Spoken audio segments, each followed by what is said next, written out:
Summary of the Moon is Down by John Steinbeck. A foreign army takes over an unnamed European town on a Sunday morning.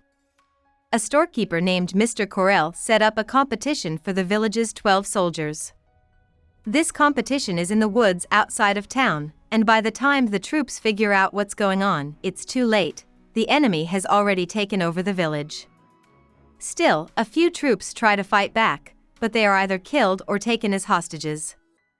After the battle, the people of the town slowly find out that Mr. Corell was working as an informant for the foreign military. He helped them get ready to take over the village as part of their authoritarian government's bigger plan to take over all of Europe. As rumors spread about Mr. Corell's role, Mayor Orden gets ready to meet Colonel Lancer, the military head of the invaders. Madame Orden, his wife, trims his ear hairs nervously while Dr. Winter, a local historian and doctor who is close to him, talks about the nature of the colonel's upcoming visit. Madame wonders if they should offer the colonel tea or wine. Didn't leaders in the past compliment each other and drink wine, she asks. Dr. Winter agrees that this used to be the case, but Mayor Orden decides not to compliment Colonel Lancer when he comes to town. He says this is because the people of the town wouldn't like such a kind, welcoming act toward an enemy. When Colonel Lancer shows up, he apologizes for how bad the attack has been. He walks up to the mayor in a kind of shy way and tells him that he respects him and that the military occupation of the town is just a business venture. He then asks Orden to work with him, saying that attacks and occupations go better when the defeated leader shows his people how to be polite. He also tells Orden that the high-ranking military officials will live in his house and asks the mayor if he plans to help the attackers run the village. Orden dodges the question by saying, "You won't believe this, but it's true, power is in the town. I don't know why or how, but it's true." He then makes it clear that he won't do anything against what the people want. Despite Mayor Orden's unwillingness to cooperate with the invaders, he allows them to set up living quarters in his home, accommodating the strict and procedural Captain Loft, the reserved and literal-minded Major Hunter, the kindly Captain Bentic, and the naive Lieutenants Prackle and Tonder, along with Colonel Lancer himself. The guys come in and out of the house, taking turns on watch and talking about what they've seen and done in town. Lieutenant Tonder, on the other hand, seems to be optimistic right away when he says that he might even stay in the town after the war is over because the people seem nice. Major Hunter, on the other hand, spends most of his time making plans for a train that will run from the town's valuable coal mine to the water. This project is a big part of the attackers' goal, which is why Colonel Lancer told Mayor Orden that the town's occupation is just a business venture. The soldiers have been told to take the village's coal and sell it overseas. One day, Captain Loft walks into the common room where Major Hunter is making plans for the train.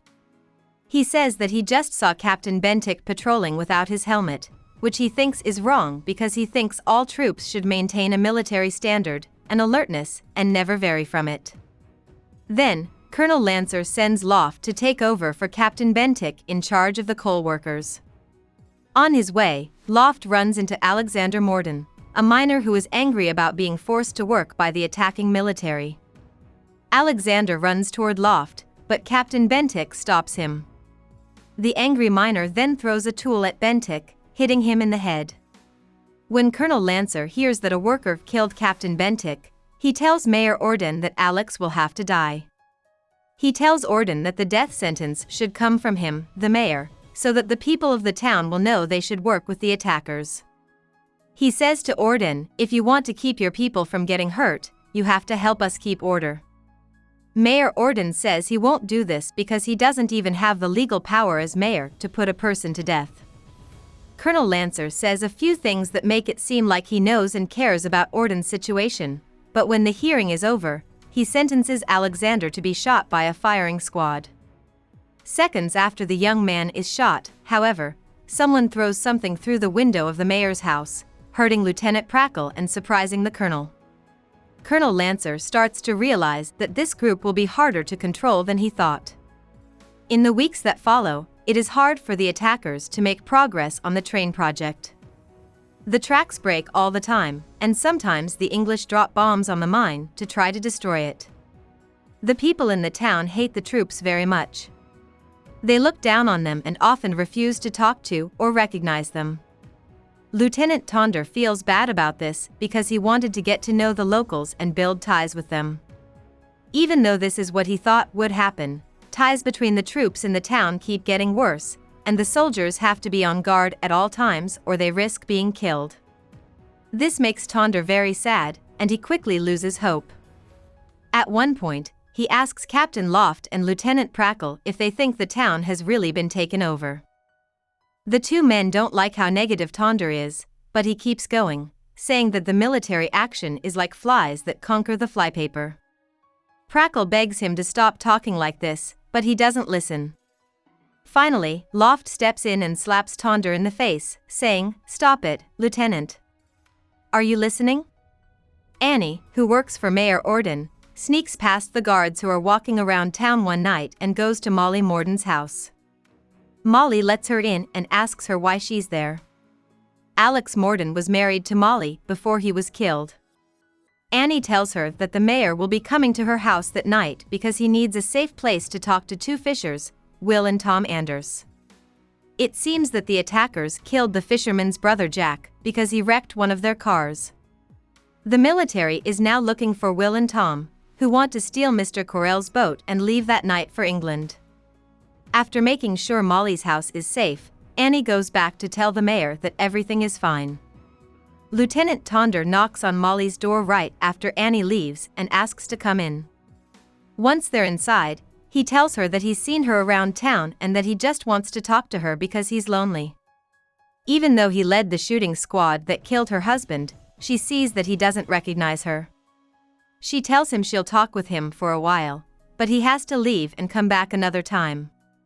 He finally agrees to do it and walks away. Lieutenant Tonder leaves Molly's house not long after Annie, the mayor, Dr. Winter, and the Anders boys come back with the mayor. The mayor tells the two brothers that he needs their help. When they get to England, they are to tell English officials about the attack on the town and ask them to send explosives. With the help of Dr. Winter, Mayor Orden tells the locals that these explosives will let them blow up the attackers' railroad and fight back against the military. Both brothers are on board with this plan. All of a sudden, someone knocks on the door. Molly quickly gets everyone out the back door. Orden tells Molly, "If you're in trouble, let us help you." Molly tells him, "No one can help me with the trouble I'm in." When everyone has left the room, she takes a big pair of scissors and hides them in her dress before saying, "I'm coming, Lieutenant, I'm coming," in a sweet way. When Lieutenant Tonder comes in, she kills him with a knife and then leaves the town. Soon after, a plane flies over the town and drops a large number of blue packages, which end up all over the village. As the attackers rush to see what's in these packages, the people of the town hurry to get them. Before Major Hunter figures out that the gifts contain small but powerful bundles of dynamite, the locals have already gathered a lot of them. Inside, there are directions on how to use the dynamite correctly, including a step-by-step guide on how to blow up the train in the best way.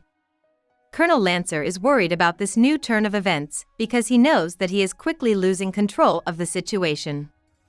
Even worse, he finds out that Corell has gotten in over his head by writing to the government and getting legal permission to be more involved in the town's business. So, Corell tells Lancer to put Mayor Orden and Dr. Winter in jail to make the townspeople calm down. Lancer reluctantly takes this advice, putting both men in jail and telling Orden that he will be killed if he doesn't tell his people not to use the dynamite. After he and Dr. Winter have both been arrested, Mayor Orden talks to Dr. Winter about the statements Socrates gave before he was killed. Colonel Lancer walks into the room as the man is stumbling over his lines. He listens intently and seems to feel sorry for this man, whom he respects and for whom he feels sorry. When Orden is done, Lancer tries to convince him to tell his people not to use the dynamite. He says that if the mayor would just try to stop the damage, Lancer might be able to save his life. But Mayor Orden is still sure that the people should do what they think is best. Two blasts can be heard off in the distance. Orden stands still for a moment before giving a small smile. As he walks toward the door, and, presumably, his own death, he turns to Dr. Winter and says, "Crito, I owe a cock to Asclepius," which were Socrates' last words to his friend. "Will you remember to pay the bill?" After a moment of silence, Dr. Winter gently closes his eyes and then says, "The debt shall be paid." About the author. John Steinbeck was born in California. He went to Stanford University in 1919, but he left without getting a degree 6 years later. After that, he worked as a journalist and a manual worker in New York City. During this time, he tried to make a living as a writer, but it was hard to get his work published, so he went back to California and worked a number of labor jobs. Steinbeck's first book to do well was Tortilla Flat, which was published in 1935. It tells the story of a group of Mexican Americans in Monterey, California. In the years that followed, Steinbeck wrote a number of books about the hard life of a farmer. Of Mice and Men, written in 1937, is probably the most well-known of these. Steinbeck's book The Grapes of Wrath came out in 1939. It won him a lot of praise, including the Pulitzer Prize and the National Book Award. After The Grapes of Wrath did well, Steinbeck went on to write other important books, such as East of Eden, which came out in 1952. The Nobel Prize for Writing was given to Steinbeck in 1962. Steinbeck died in New York City in 1968 at the age of 66. Hope we summarized it fully and you liked it. Please hit the like button and subscribe to our channel so that we are motivated to create more videos.